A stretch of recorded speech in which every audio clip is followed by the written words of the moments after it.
My mother-in-law kept undermining my parenting, so I sent her the photos of her precious son's DUI arrest that he never told her about. It started small. Vivian would slip my 4-year-old daughter Piper candy before dinner, then shrug when I objected. "A little sugar never hurt anyone," she'd say with that patronizing smile. When I established screen time limits, she'd hand Piper her iPad the moment I left the room. "Children need to learn technology," she'd lecture. But it escalated fast. Vivian began telling Piper that Mom's rules didn't apply at Grandma's house. She bought toys I'd specifically said no to. She fed Piper foods I'd mentioned were triggers for her sensitivities, then acted shocked when meltdowns followed. The breaking point came during Piper's 6th birthday party. I'd planned everything carefully. Dairy-free cake because of her allergies. Small guest list because she gets overwhelmed. Quiet activities instead of chaos. Vivian showed up an hour early with a regular chocolate cake and invited 3 additional families I didn't know. "Children need to learn resilience," she announced while Piper hid behind my legs, overstimulated and breaking down. "You're raising her to be too sensitive." When Piper started crying from the dairy she'd snuck her, Vivian rolled her eyes. Drama queen, just like her mother. That night, my husband Garrett defended his mom again. "She's just trying to help," he said, the same excuse he always gave. "She raised me fine." Did she, though? Because 3 months earlier, I'd gotten a call at 2 a.m. from the county jail. Garrett had been arrested for DUI after a work event. Blood alcohol nearly twice the legal limit. I'd bailed him out, driven him home in shame and silence. "Please don't tell Mom," he'd begged. "She'll lose respect for me." I'd agreed to keep quiet while he got help. He attended AA meetings and therapy. We worked through it together, but I'd kept every document, every photo of that booking mugshot, every piece of evidence of his lowest moment. The morning after the birthday disaster, Vivian called to lecture me about being too controlling with Piper. "You're damaging that child with your helicopter parenting," she snapped. "My son deserves a wife who—" I hung up and opened my laptop. The email was simple. "Since you think your son is perfect and I'm such a terrible parent, perhaps you'd like to see what your precious boy was doing 3 months ago while I was home with Piper." I attached everything. The mugshot, the police report, the court documents, photos of him stumbling out of the car. Then I hit send. My phone rang within minutes. "How dare you?" Vivian screamed. "This is blackmail." "No," I said calmly. "This is consequences." Garrett came home an hour later, face white with rage. "She's threatening to cut us off completely," he said. "The college fund for Piper, the house down payment we've been saving for, everything." I shrugged. "Probably should have thought about that before you chose her feelings over your daughter's well-being." "You've destroyed everything," he said. But I was just getting started. That evening, while Garrett sulked in the bedroom, I did some digging into Vivian's perfect facade. What I found in her late husband's old files made my DUI photos look like child's play. My phone buzzed with a text from an unknown number. "We need to talk. Meet me tomorrow. Come alone. V." I couldn't fit what happens next in this short video. Watch the rest down below. The coffee shop Vivian chose was 30 miles outside town, the kind of place where truckers stopped for burnt coffee and day-old donuts. I arrived 15 minutes early, claiming a corner booth where I could watch the door. My phone was recording, hidden in my purse. Whatever she had planned, I wanted evidence. She walked in exactly on time, looking smaller than usual without her designer heels and perfectly styled hair. For the first time since I'd known her, Vivian looked her age, 73 and tired. She slid into the booth across from me without ordering anything. "You have no idea what you've done," she said quietly. "Enlighten me." Her hands trembled slightly as she opened a manila envelope. Garrett's father had gambling debts. Serious ones. The kind that get people hurt. She pushed a photograph across the table. A younger version of her husband, face bloodied, standing next to 2 men in expensive suits. Charles owed them nearly $500,000 by the time Garrett turned 16. They were going to kill him. Kill all of us. I stared at the photo, trying to process what she was telling me. "So I made a deal," she continued. "I had information about their money laundering operation, financial records Charles had stupidly kept. They'd leave us alone, and I'd keep quiet." "What kind of information?" Vivian's laugh was bitter. "The kind that could have put their entire organization in federal prison for decades. Shell companies, offshore accounts, bribes to city officials, everything." She pulled out more documents, bank statements, photographs, recorded phone conversations. "I've been sitting on this for 27 years. One phone call to the FBI and these people cease to exist. But they know I have it, which is why they've left us alone." I was starting to understand where this was going. "The college fund you threatened to cut off," I said slowly. "That's not your money. It's protection money," she confirmed. "They pay me to keep quiet. Have been since 1997. That house down payment? Also from them. Garrett's private school tuition, his college, his first car, all of it." The coffee shop suddenly felt too small, too warm. "Why are you telling me this?" "Because you just painted a target on my son's back," she said, her voice rising. "These people monitor our finances. They'll know something's changed when the payments stop. And when they come looking for answers, they'll find that mugshot you so helpfully documented and distributed." My stomach dropped. "They'll assume Garrett's become unreliable. A liability. Do you understand what happens to liabilities in their world?" I understood perfectly, but I wasn't backing down. "So you've been taking blood money for nearly 3 decades, using it to spoil your son while holding it over everyone's head like some kind of twisted power play? I kept my family alive. You kept them dependent," I shot back. "Garrett never learned to stand on his own because Mommy always fixed everything with dirty money." Vivian's eyes flashed with anger. "At least I protected him. What have you done?" "Exposed his weakness to the world. Made him vulnerable." "I exposed yours," I said calmly. "And I'm not done." I pulled out my own envelope. "See, while you were panicking about your perfect son's imperfect moment, I was doing my homework. Charles wasn't just keeping financial records, was he? Her face went pale. He was skimming, taking a cut of their laundered money and hiding it in accounts they didn't know about. That's why they really killed him, isn't it? Not the gambling debts. The theft. Vivian's hands had stopped trembling. Now they were clenched into fists. You don't know what you're talking about. Bank of Cayman Islands, account number 7749-8821-3366, currently holding $1.2 million that belongs to some very dangerous people. Money that Charles stole and you've been quietly accessing for years. I watched the blood drain from her face. How did you? Your late husband kept better records than you thought. I found his safety deposit box key taped under his desk drawer. Amazing what people leave behind when they die unexpectedly. The safety deposit box had been a gold mine, not just the Cayman accounts, but photographs, recorded conversations, and detailed logs of every transaction Charles had made, including the ones where he'd been stealing from his employers. You've been living off stolen money while pretending to be the perfect grandmother, using it to manipulate and control everyone around you. But here's the thing, Vivian. Those dangerous people you're so afraid of, they're going to be very interested to learn where their missing $1 million went. She stood up so fast she knocked over the salt shaker. You wouldn't. Try me. They'll kill Garrett too. Is that what you want? To make your daughter an orphan? I'd already thought about that. Not if he cooperates with the FBI. See, I've already contacted them. Agent Rebecca Torres from the White Collar Crime Division. She's very interested in meeting with us.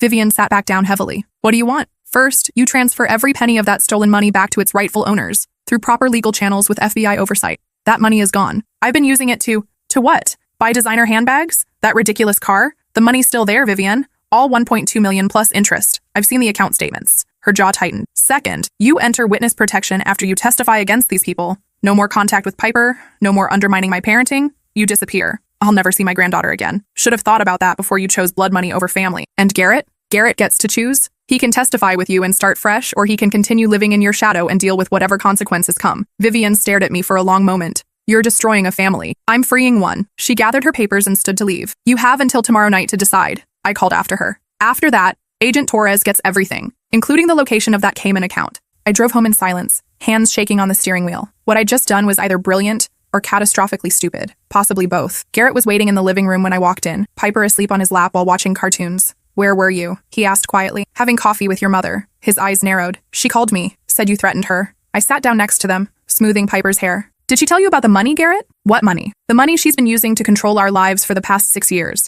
The money that paid for your college, our wedding, this house down payment fund. He shifted uncomfortably. Mom worked hard. Your mom has been taking payments from organized crime figures for 27 years. Money your father stole before they killed him. Garrett went very still. That's impossible. I pulled out copies of the bank statements I'd photographed. Your father was skimming from money laundering operations. When they found out, they murdered him and made it look like a heart attack. Your mother's been paying them back ever since, using their own money to keep them from killing the rest of you. Garrett stared at the papers like they might bite him. This can't be real. It gets worse. She's been accessing a stolen account your father set up in the Cayman Islands. $1, $2 million that belongs to people who kill for less. No, he was shaking his head. Mom wouldn't. Your mom has been living off blood money, Garrett, using it to manipulate us, to undermine my parenting, to keep you dependent on her. Every time she threatened to cut off the college fund or the house money, she was threatening us with stolen cash from killers. I watched him process this information, saw the moment when denial shifted to horrible understanding. The times she knew things she shouldn't know, he said slowly. About my work, about our finances. She always said she had connections. Dangerous connections. Piper stirred in his lap, and he automatically began rocking her back to sleep. What happens now? Now we choose.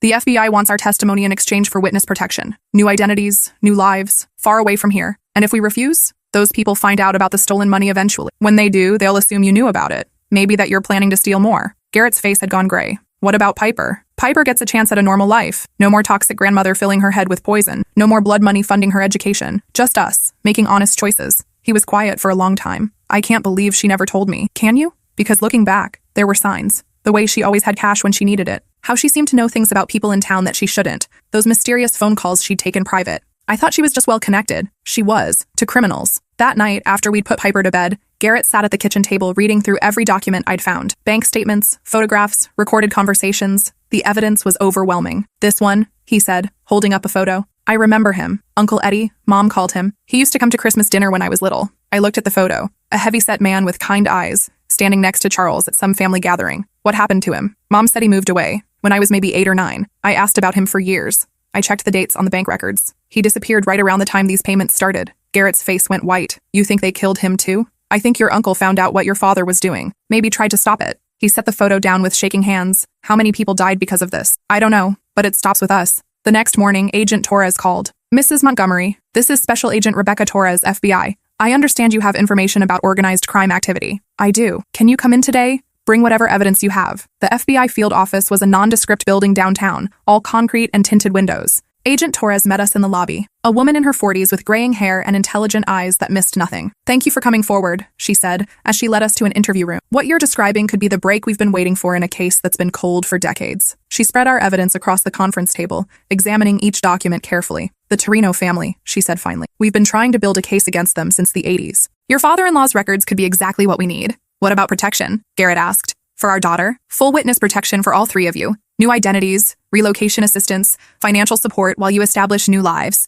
But you'd have to disappear completely. No contact with anyone from your previous life." "What about my mother?" Agent Torres's expression hardened. "Your mother will be offered the same protection in exchange for her testimony. But given her level of involvement, she'll likely face charges for money laundering and receiving stolen property." "She was protecting her family," I said. "She was spending stolen money and intimidating witnesses," Torres replied bluntly. "That's still a crime, regardless of motivation." That afternoon, we drove to Vivian's house. She answered the door looking like she hadn't slept, her usually perfect appearance disheveled. "Have you made your decision?" I asked. "Come in." Her house felt different now that I knew the truth. The expensive furniture, the artwork, the perfectly manicured garden, all paid for with blood money. "I've been thinking about what you said," she began, "about freeing the family. And? You're right. Garrett deserves better than this." She looked at her son with something that might have been regret. "I thought I was protecting him, but I was just trapping him in the same cage Charles built for me." She walked to her kitchen and pulled a manila envelope from beneath a stack of cookbooks. "These are the account numbers for every penny I've touched over the years. Bank statements, transfer records, everything. The FBI can have it all." Garrett stared at his mother. "Mom,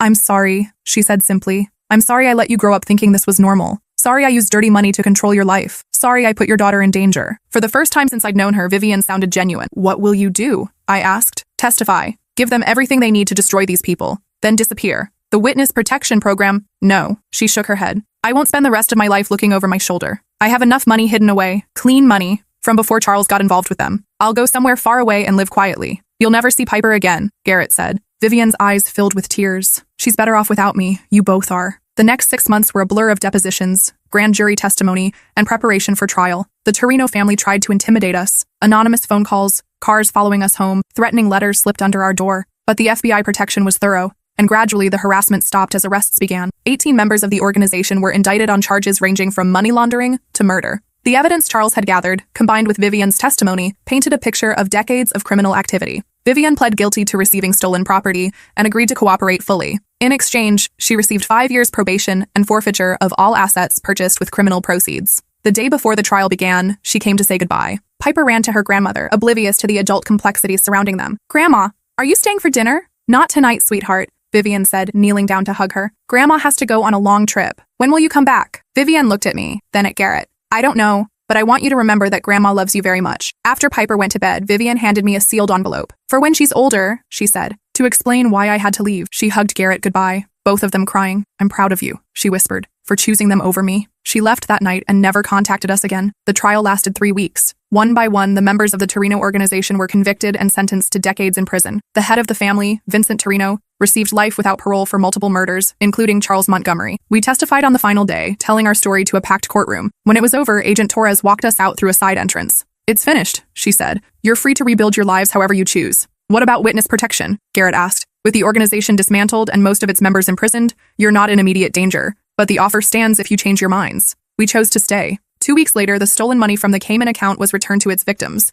small business owners who'd been extorted by the Torino family over the years. Seeing their faces on the news, getting their lives back, made everything worthwhile. Garrett started therapy to deal with the trauma of learning his entire childhood had been built on lies and violence. He quit the job his mother had helped him get and found work at a nonprofit helping families in crisis. I went back to school for social work, determined to help other families trapped in cycles of manipulation and abuse. Piper adjusted better than we'd expected. She missed her grandmother at first, but without the constant undermining of authority and boundary pushing, she flourished. Her sensitivities became manageable when they weren't being deliberately triggered. Her confidence grew when every rule wasn't being questioned by competing authority figures. 6 months after the trial ended, we had dinner with Agent Torres and her family. Over dessert, she mentioned that they'd found Vivian. "She's in Costa Rica," Torres said quietly, "living under her real name, working at a small clinic in a rural area. The locals think she's a retired nurse from America." "Is she okay?" I asked. "She seems to be. From what our contacts tell us, she's found peace." I was glad. Despite everything, despite the manipulation and the years of undermining, Vivian had ultimately chosen to do the right thing. That counted for something. That night, I found Garrett on the back porch, staring up at the stars. "Any regrets?" I asked, settling beside him.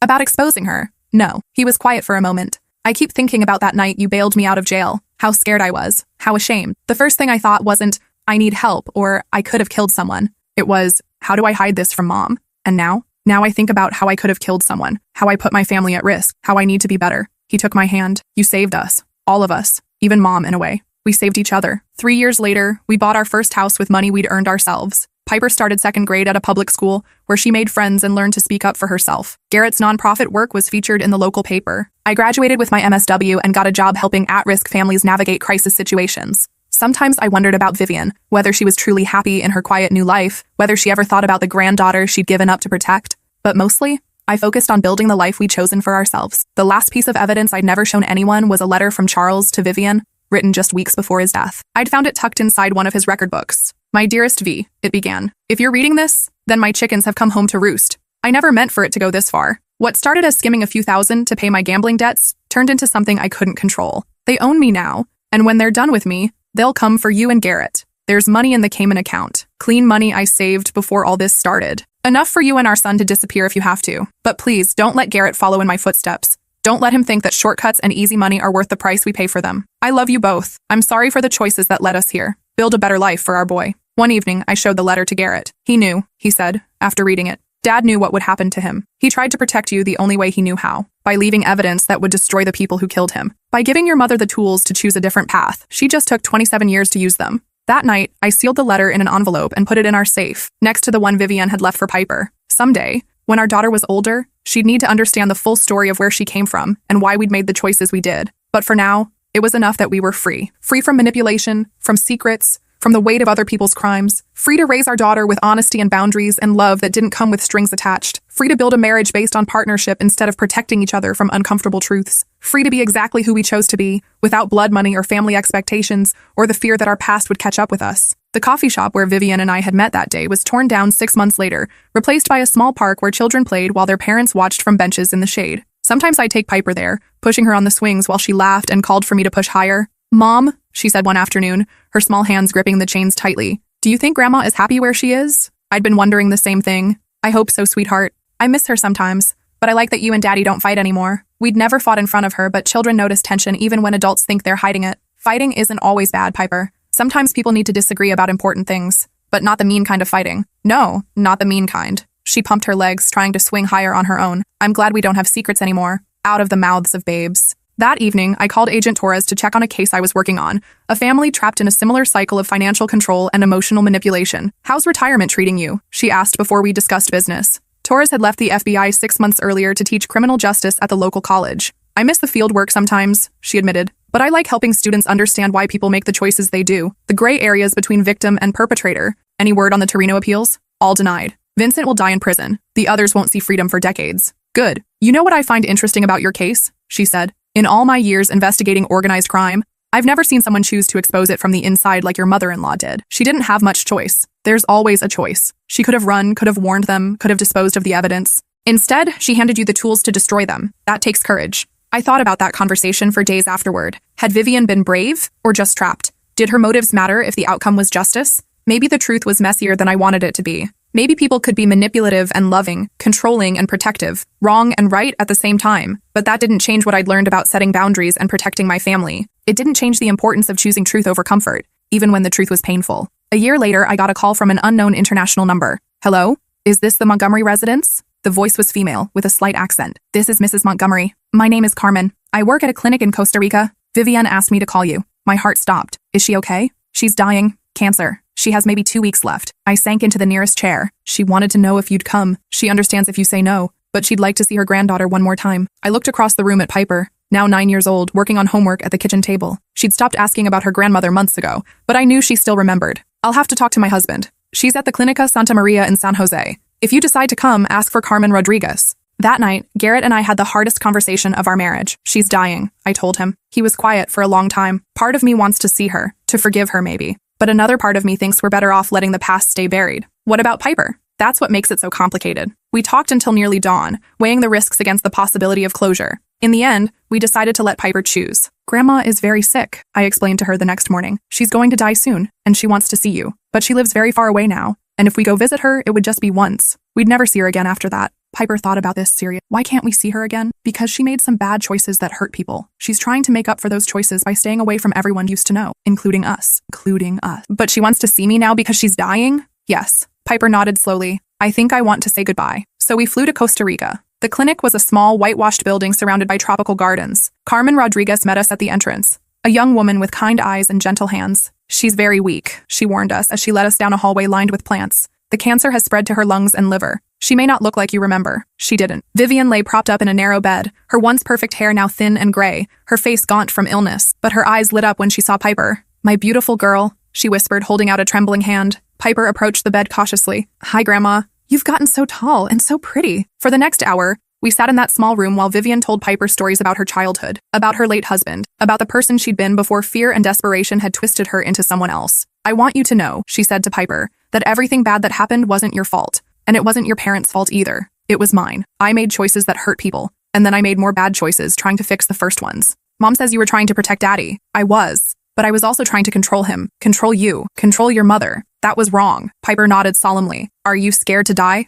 The bluntness of the question made me wince, but Vivian smiled. A little, but mostly I'm tired. I've been carrying secrets and guilt for so long. I'm ready to put them down. She looked at Garrett. I never apologized to you properly. For the lies, for using you, for putting you in danger. I'm sorry, son. I know, Mom. And I'm sorry I never let you be strong enough to protect your own family. You're a good father, better than mine was. Before we left, she pressed a small wooden box into Piper's hands. This was your grandfather's. He loved music, just like you do. Inside was a harmonica, polished smooth by years of use. He used to play for me when I was sad, Vivian whispered. Maybe you can play for someone who needs it someday. That was the last thing she said to us. Vivian died 3 days later, peacefully in her sleep. Carmen called to let us know and to tell us that she'd left instructions for her ashes to be scattered in the ocean. She didn't want a funeral, Carmen explained. She said she'd caused enough people enough trouble, but she wanted you to have this. It was a final letter, sealed and addressed to all three of us. My dear family, it began. Thank you for giving me the gift of saying goodbye. Thank you for raising Piper to be brave enough to forgive an old woman her mistakes. Thank you for choosing truth over comfort, even when it cost you everything. I know I can never make up for the years of manipulation and control.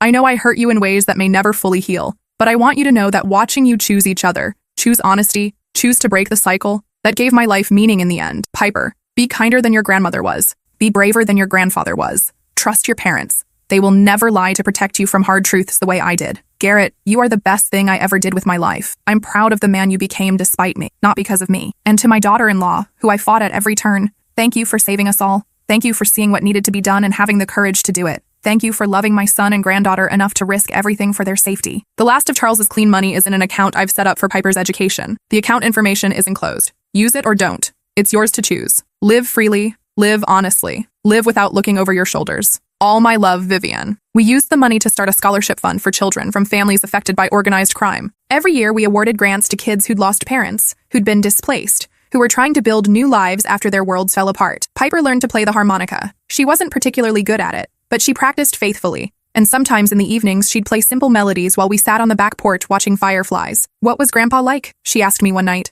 I never met him, but your grandmother said he loved music. I wish I could have met him. He made some bad choices that hurt a lot of people, but he tried to protect Grandma and Daddy. In the end, yes, he left them away to escape the trouble he'd caused. She thought about this while polishing the harmonica. Mom, yeah, I'm glad we don't keep secrets. Me too, baby. And we didn't. As Piper grew older, we told her age-appropriate versions of the whole story. About her grandmother's crimes, about the trial, about the choice between safety and justice. About how sometimes doing the right thing cost you everything you thought you wanted. She handled it better than we'd expected. So Grandma wasn't really evil, she said when she was 12 and we told her the full truth. She was just scared and made bad choices. People are complicated, Piper. They can love you and hurt you at the same time. But you chose to stop the hurting. We chose to stop the cycle. Today, Piper is 15. She volunteers at the Scholarship Foundation, helping younger kids whose lives have been torn apart by crime and violence. She's everything her grandmother could have been. Strong, empathetic, unafraid to speak truth even when it's uncomfortable. Last month, she wrote her great-grandmother's harmonica as part of a school report on family history. My great-grandfather made terrible choices that put his family in danger, she wrote. My grandmother tried to fix those choices but ended up making more bad ones. My parents chose to break the pattern even though it cost them security and relationships. I learned that courage isn't about not being afraid. It's about doing the right thing even when you are afraid. She got an A. Sometimes, late at night when the house is quiet, I think about that coffee shop meeting with Vivian, about the moment when everything changed, when the careful facade of our family life cracked open to reveal the rot underneath. I think about the choice I made to expose it all, to burn down the comfortable lies we'd been living with, whether it was revenge or justice or just exhaustion with being gaslit and manipulated. I think it was all of those things, but mostly I think about the family we built in the aftermath. The honest conversations, the real intimacy, the trust that comes from knowing you can weather any storm together. The scholarship fund has helped 47 kids over the past 8 years. Former gang members' children, witnesses' families, kids whose parents died testifying against organized crime. They send us updates, graduations, first jobs, weddings, babies. Last week, one of our scholarship recipients, now a federal prosecutor, called to tell me she just won a conviction against a human trafficking ring. I wanted you to know, she said, that the scholarship didn't just pay for college.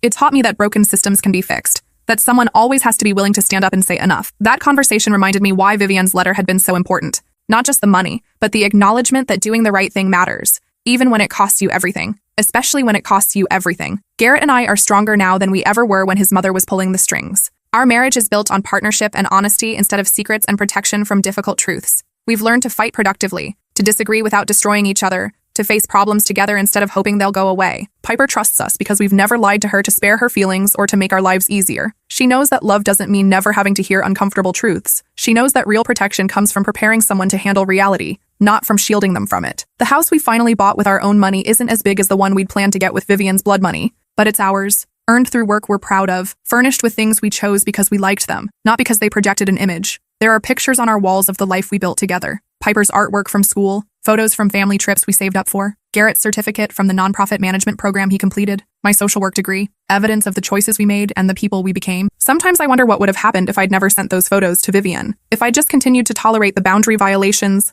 the manipulation, the slow erosion of my authority as Piper's mother. We would have been comfortable, probably, financially secure, connected to a larger family network. We also would have been trapped. Piper would have grown up thinking that love comes with conditions, that authority can be undermined if you know the right people, that some rules apply to some people but not others. Garrett would never have learned to stand up to his mother, never have developed the confidence that comes from making your own way in the world. And I would have spent the rest of my life fighting a battle I couldn't win, watching my daughter learn that mom's word was meaningless compared to grandma's money and influence. The night before Piper left for summer camp last year, she came into our bedroom to talk. "I've been thinking about Grandma," she said, settling between us on the bed like she used to when she was little. "What about her? I'm glad she died knowing we were okay, that she got to see that her bad choices didn't ruin us." It was such a mature observation from a 14-year-old that I felt proud and sad at the same time. Proud that she could think about complex moral situations with such clarity. Sad that she'd had to learn these lessons so young. "I'm glad too," I told her. "Do you think she would be proud of who I am now?" Garrett and I looked at each other across Piper's head. "I think she'd be amazed," he said. "You're everything she wanted to be but never learned how to be. Strong and honest and unafraid to do the right thing," I added.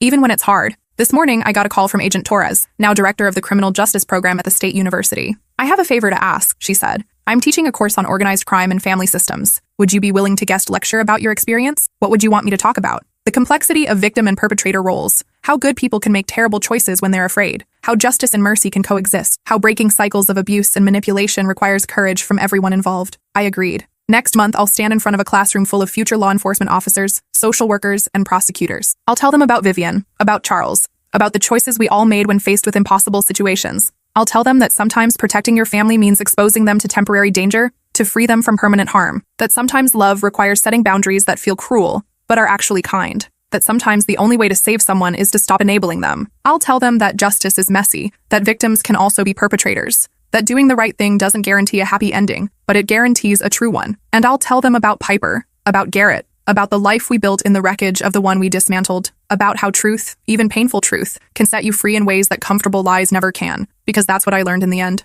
Not that family is everything, or that blood is thicker than water, or any of the other platitudes people use to justify tolerating toxic behavior. I learned that family is the people who choose to love you without conditions, who respect your boundaries even when they don't understand them, who support your growth even when it threatens their control. I learned that protection doesn't mean shielding someone from consequences. It means giving them the tools to handle whatever life throws at them. And I learned that sometimes the most loving thing you can do is refuse to enable someone's worst impulses, even when that refusal costs you everything you thought you wanted. The coffee shop where this all started is now a park where children play safely under their parents' watchful eyes. The dangerous people are in prison. The stolen money has been returned. The family secrets have been exposed and dealt with. And we are free. Free to love without conditions. To trust without fear. To build a future based on choices we're proud to own. That freedom was worth everything it cost us to earn it.